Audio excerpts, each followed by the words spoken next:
buradayam, sen yoksan.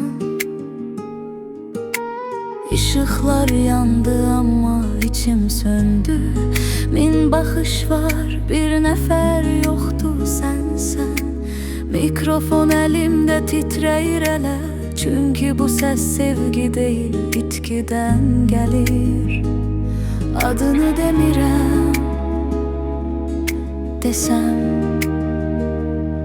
çökerem. Nefesim sende kaldı, ben burada yarım yaşayıram. Algış sesi eşidirem, ama içimde dəfn var. Bu sahne şahittir sustuqlarıma.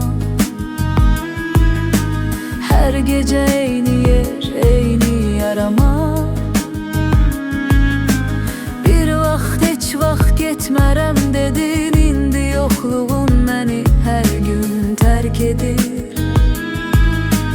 Mən səni itirmədim,